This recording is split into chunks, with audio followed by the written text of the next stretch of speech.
as they are less than 72, 48, 24 hours away from their debut, depending on when you are watching this and when this comes out. I am joined by the head coach of MSOE Women's Hockey, Baylee Marabella. I think I said that wrong. Your return to the ice, not your debut. That was last year. We're on to the next one. Next season. Yeah, next season, year two. Coach, heading into your second season at the helm, this quite literally isn't your first rodeo anymore. I know. How does it feel for you heading into year two? What are some of the biggest differences now that there's maybe not so much anxiety about getting the show on the road? Yeah, well, biggest difference, number one, is that I'm pregnant. So that's a huge one. Huge. In case no one noticed. That is something that's new this season. But that aside, going into this year with definitely that confidence in myself, and I think the team has a lot more confidence too. Like you said, not as much anxiety surrounding all of it. I feel like last year there was so much surrounding just the newness of everything. Like there wasn't, everything was the first. Yes, everything was the first, and that was for everyone across the team, for myself included, the coaching staff. So all of us were experiencing a lot of firsts together, and didn't quite know what to expect, right? You have these ideas in your head, and it's mostly always different than what you assume, right? That's also life. But I think this year it's been really wonderful to know, what worked last year, what didn't, the ways that we can, motivate the girls differently, what they do respond to. And I think that as a team and, with our captains and our seniors and people who have now had veterancy, right? I guess you can say, on the team, know what to expect. I feel like that's also really helped shift that culture into kind of more of a, hey guys, we're coming in, here's what our identity is, and here's what we want to see from the season. I think that's been fun as a coach to watch too. For sure. It's got to be awesome to have more consistency when you're not having to ride the emotional highs and lows every single time you step on the ice. You nailed it. Yep. Hey, it's our first time at St. Norbert. Hey, it's our first time here. Oh, it's our first time eating together at this restaurant as a team. Oh my God. There's just so much of that. And as fun as that is, that's also draining. Because for every good outcome there is, then the outcome you don't want drains you that much. 100%. And it's so funny that you say that. You actually really just solved all of that in my brain, because that was something that I feel like we had so much last year, was just riding the emotions like a roller coaster, and something that we've really talked about at the start of this season as we've led up to everything, of how can we not do that? How can we enjoy the good things that are going well, but also be able to bounce back during the adversity, whether that's mid-game, whether that's game to game, whatever it may be. How can we kind of promote that resilience within the team too, and keep that positivity going and figure out the better way of being able to ride those emotions, I guess. For sure. And I think I had a firsthand opportunity when you guys took Adrian scoreless for 65 minutes. And I was like, man, that was, that's a tough one. And then I think a couple parents got on. They're like, 65 minutes, the number 4 team in the country. Are you kidding? And that's not just a loss, pal. And I was like, you know what? That is 100% fair, and hand up, that's my bad. So shout out to them for getting on me. But let's talk about those expectations growing, because I think as someone who saw it firsthand from game one to the last game of the season, tremendous growth from every person on the team. And I think the conference took notice because you guys slid up this year. Only 8th in the preseason poll, but that's playoff expectations around the conference. How do you feel about that, and what are your expectations for the team heading into the season? I mean, I've had a personal goal for myself, was top 6. That's just been a goal. I've had written on my board. The girls have seen it too, and they've come in, but it's written on my board of it's top 6 in conference. And then Chris, I think, volleyball coach, added hug Chris every day. And then I also put have a healthy baby. So that's my main goals of this year. But all three right there on the same level. But I think that was kind of a good goal for us. So having that 8 spot is great. I think, again, it shows that we did definitely prove ourselves last year, which was really great to see. And that the conference took notice. I still think we can push that 6, right? I still have that expectation for myself, and the girls included, but a playoff push is definitely on the line. And I think even last year, we talked about it, we were close, that anywhere in our conference that 5 to 10 feels kind of up in the air, right? It could be anybody's game. And so it's really exciting. I think last year we had a lot of emotions attached to that. Now going into this year, I think they're realizing, no, that's actually very, very plausible for us to have happen. And so they're definitely pushing for it too. And I think we can do it this year. So I really hope so. Of course, and I think it's towards the end of the season you get hung up on, okay, if we just would have won that one, won this one. Yes. No, it goes back the whole year and kind of ties into what we were talking about. Maybe if we would have reset coming off that Friday and been a little more fresh mentally coming into that Saturday, that might have been the difference right there. So if you're consistent week to week, it's showing right You put there. yourself in a good place. Exactly.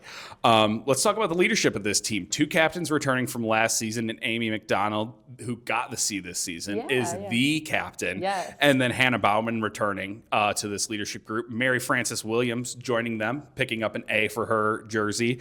Talk to me about those 3 and what they bring to the team. Yeah, I think, again, I actually we had our captain's morning meeting this morning. We have it weekly just to touch base with them. And I gave them a shout out because I really do think that the culture that we've had, obviously we had an exhibition game last week, that we did a lot better than I even thought we would. Like, I think all of us collectively, and it was great to see. And just like, there was a lot of resilience that was in the locker room, a lot of communication that was in the locker room, and I've heard their voices a lot.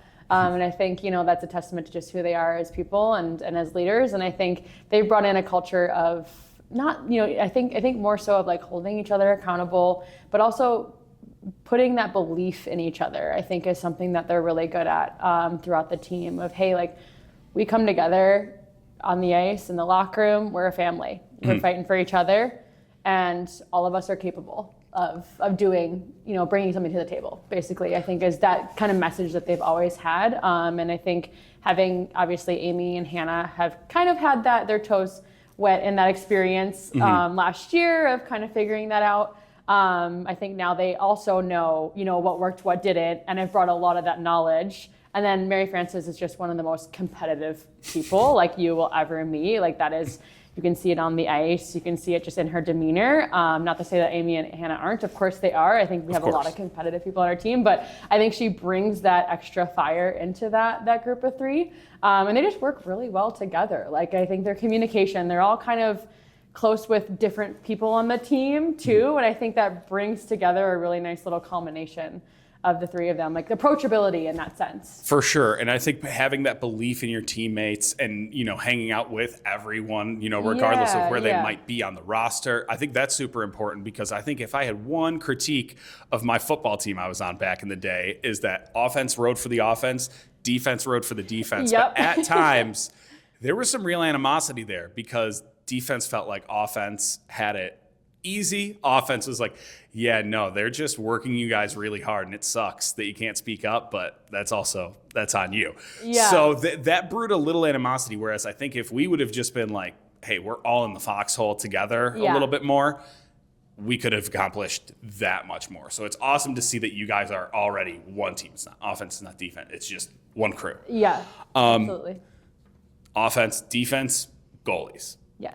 You've got 3 of them, all returning from last year. We You've do. got Laura Maliza, Jenna Kent, Alexa Novak. Can we expect to see a little bit of a rotation, kind of like we saw last year? Have any of them established themselves as the bona fide number 1? What's that looking like? It's funny you say that. Really, I do think that we are going to see a rotation. I think that this year, some people have been able to really show up, and there's been really significant growth in all 3 of them. That's been really fun. I think last year, I know we had a rotation of Jenna and Laura often, Alexa kind of throwing them there in the mix a couple times, but I think she's also really grown significantly. And it's been fun to see at practice. So she was the only non-dual sport athlete of the goalies and was like, you know what, I'm joining women's rowing. I got to get in on this. Yes, and now she is. Now we have 3 dual sport athletes, which is so cool to see. 2 lacrosse, 1 rowing.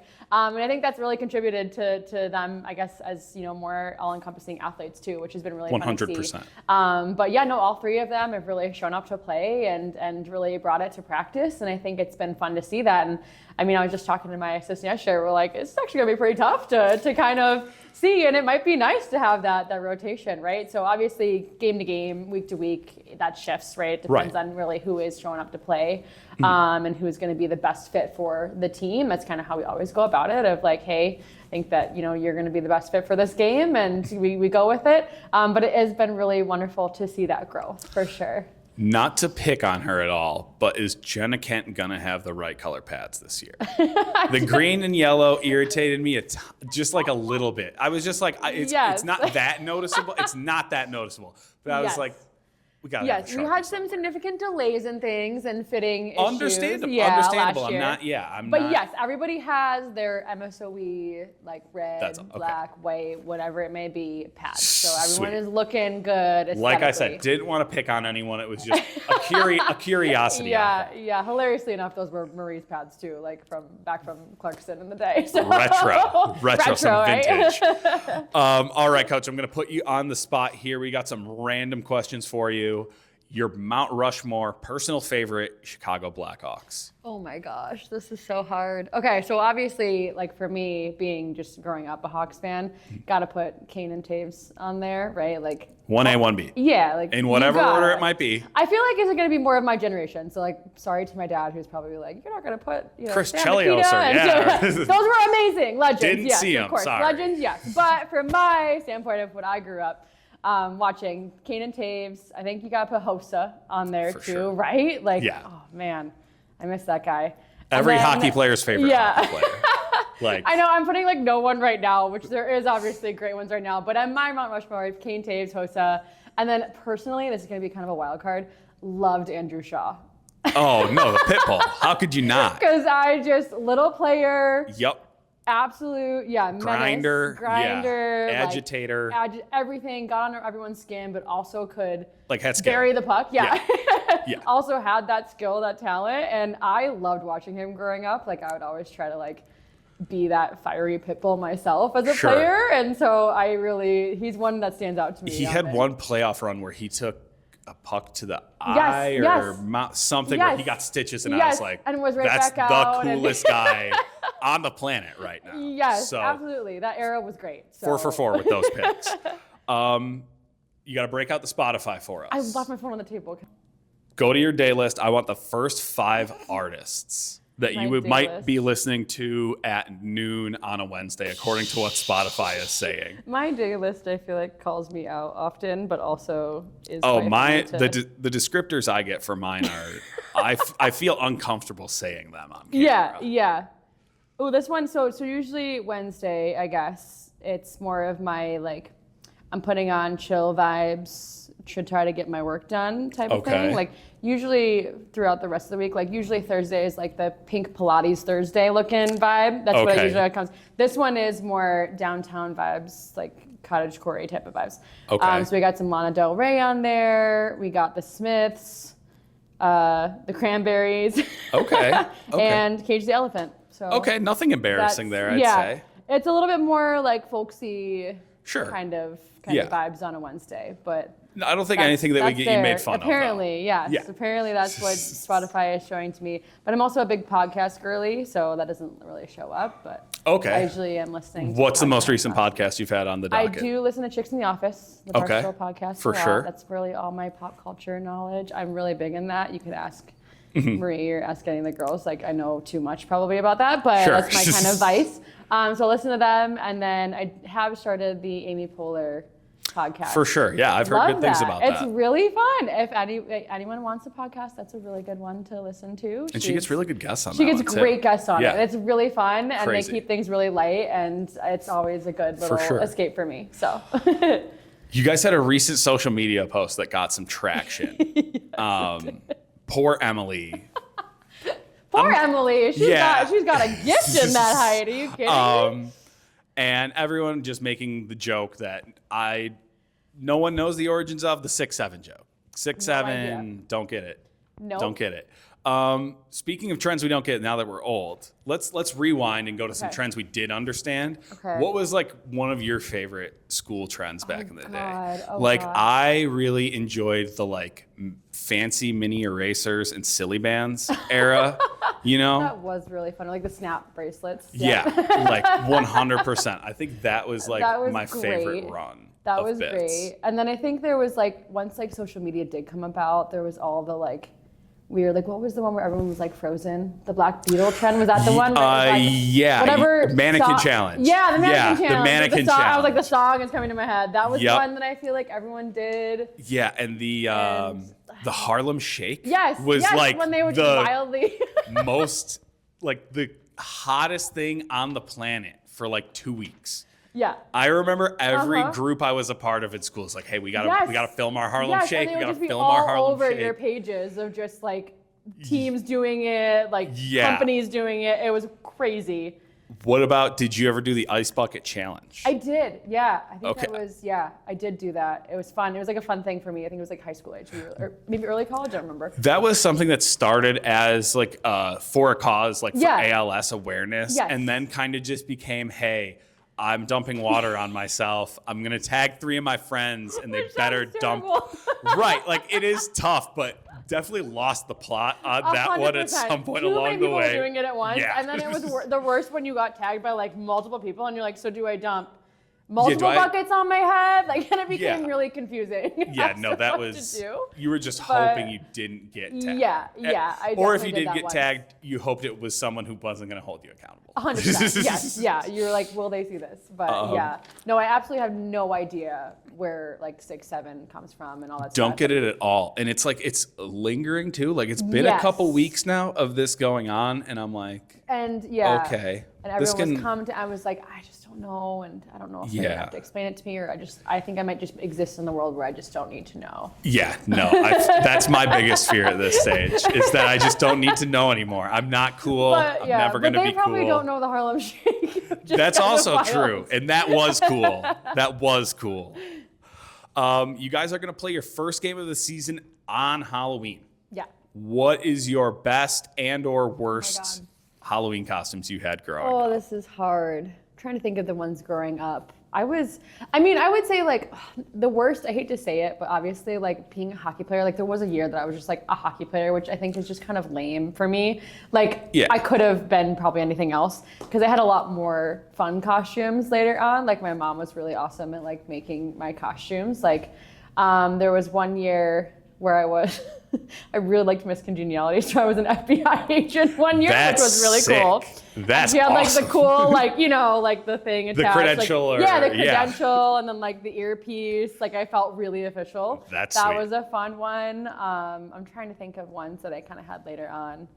That one's just standing out to me a lot as one that was fun. The going as an athlete that you like are, I think part of the appeal is that you want other kids to see you in like your full get up. Like every kid who went as a football player that just wore their youth football costume, they were like, no, I look so cool in my shoulder pads. Yeah. I need everyone to see. I need my teacher. I need the girls. I need the guys. Everyone needs to see how cool I look. That's absolutely what I was probably thinking about. I was like, everyone needs to know I'm the only hockey. They already knew that, but in my head, I was like, you gotta see it. I'm showing you now, that's so you cool. Get it. Yeah. No, I can remember one where I went as Jimmy Neutron. Oh, that's a good one. And it had a big plastic hair piece. It was so cool, but it was one of those where like, it was probably a little too small on me, but I was really fighting to get it. So it was like a little bit of like a crop top. I was in like kindergarten, so no one, but like, yeah, I would kill to still have that hairpiece, because I just would go as Jimmy Neutron every year. Yeah, that's incredible. A sweet costume. Yeah, it should be fun. I did say that the girls could wear costumes if they wanted to the game. On Friday, so hopefully we can get some like social media of that for people to see. I'm very curious to see what's going on. I am kind of being a little bit lame. I just have like a sweatshirt that has like the skeleton and the baby skeleton in it, which is hard. If I can only do that once. Probably. There's so many fun ones that you can do when you're pregnant, but if I didn't have to go to a game, it'd be different. But I am curious to see girls, what they're gonna do. I will say, all the teams that do some sort of Halloween event, when they post that squad pic, this school goes all out. Yeah. They always have good ones. Like they always have ones where I'm like, I've never seen that. Yeah. I'm impressed. Like all the engineering minds too. Like they're thinking of all the cool ways to make a costume. Thinking outside the box over here. It's great to see. Making supercomputers and unique Halloween costumes. Who would have thought? Absolutely. The new question I've been asking everyone that comes through is, if you had to re-enroll in school and attend at MSOE, what major are you rolling the dice on, and how long do you think you can stay afloat? Oh dear. I think no matter what, like business comes to mind, or marketing, or some sort of like that piece, because that's definitely what I'm better at, like math and physics. And that is so bad. Yeah. You can ask my husband. I don't do well with blood. I'm not doing nursing. So. Yeah, you can ask my husband the physics lessons and stuff. Like I'm like not useful in. So I would say more so on that business side. If I did, nursing would be so awesome, but I also with needles I'm not good. Like if I could get over that fear, would totally love. Yeah. I think it'd be so great. And I would love to do that, but because I just have that pretty big fear to get. Weird fear of that. I know. Understandable. So I wouldn't be able to do that. But if there was like maybe a different way around it, somehow to be in that field, but not do that, that'd be fun. But probably business for me too. For sure. Coach, I'll get you back on track here. Talk to me about this freshman class you have. A lot of forwards in the class. I think Yana Pickering, the only defenseman you brought in. Yeah. So what can we expect to see from these people? Hopefully some goals scored. Yeah. Well, I mean, obviously exhibition, Emily, number 13, tall. Hat trick. Really tall. Yeah. Had right a hat out trick, the gates. Right out of the gates. That was really awesome to see. I think every single one of them brings something really unique to the table. They're a really hardworking, group of girls, and they are so willing to learn. They're always asking questions, at practice. And it seems like they've also integrated with the team right away. Seeing that at media day, it's not like, there's very clearly here are the freshmen doing their little circle. Yeah, it's great, which is kind of funny because we have that really great balance, I think, this year of they do know that, freshmen have to get the nets after practice, the little things that make it what you earn you earn your stripes, right? But I think, they've come in and really integrated themselves. I think that the returners have just loved their energy, and they are a bunch of energy. These freshmen coming in, they were in my office day one of classes starting or their orientation, just talking up a storm in my office, and I was okay, this is the energy we got. I love this, but it has translated on the ice, and it's really been great to see. I think there is still confidence that can always grow as with freshmen. You see that all the time, but I think with each game and with each practice, it's honestly great to see that actually happening in real time right now. And like I said, Emily off the bat showed exemplary confidence there. And so it'll be kind of exciting to continue to see that and then just watch each of them kind of start to blossom as I would hope. So for sure. And now something that's different for this year is, last year it was everyone is playing. Everyone is active on game day. Everyone is logging a ton of minutes. You didn't even have the extra skater. And now because you have a bigger class, there is going to be someone who's probably going to be scratched at the end of the day. How tough is it to go through something like that as a coach where everyone is grinding, trying to earn their keep and deserves the minutes that they deserve, but ultimately there's just going to be someone who has to get left out by happenstance, no fault of their own. Yeah, it's hard, in this sport because we can only dress so many players, and it's a little bit unique with us we have, not necessarily in a sport where there's starters and non-starters, there's a group of them, right? So it is a little harder, and especially with a smaller team, having it be one it's really tough. That's really tough. But just the luck of the draw that's happened with stings and transitions on the team. Hopefully next year we'll have a little bit more or something, so they're not by themselves. A little bit, there, but I think it's all about just the communication that I have with the player, and I think players, whoever those people are who are in those positions week to week. Like I said, week to week is really what I'm looking for, right? Because if you're having a killer game or a killer week of practice, that could shift, right? And I think it's a lot of conversations around roles, which is always difficult. I think you come in, and especially when you come in there, that changes from year to year. That changes 1 year coming from high school to college. That will change all the time. And that's something that I try to express to them. Obviously, you were a college athlete, same, right? That's something that is really hard to swallow sometimes. And you have to kind of take a look inwardly, I think, too. And have the self-awareness. Have that self-awareness. So it's been a lot of conversations around that, too. And that's or will be a lot of conversations around that, too. Of just, recognizing kind of where you're at. Looking at maybe people who are getting that ice time, right? What are they doing that maybe I can improve on? What can I try to, achieve to maybe get those minutes? And I think that's really what it's going to be about. And I think as a coach, it's just for me trying to give them the best transparency that I can to make sure that they're aware of where they're at and why. Of course. And I think whoever that first person is going to be, wouldn't want to go against them that next week of practice. Yeah, exactly. Something tells me that they're going to not want to be in that position again, and that's only going to breed more competitiveness between this team because no one wants to be in that position. Yeah, absolutely. So want to wish you and the entire team good luck as you get started heading to Bethel this weekend to kick off the season. And then we'll finally welcome you guys back home in a couple weeks. Thanks, Coach. Thank you, Greg.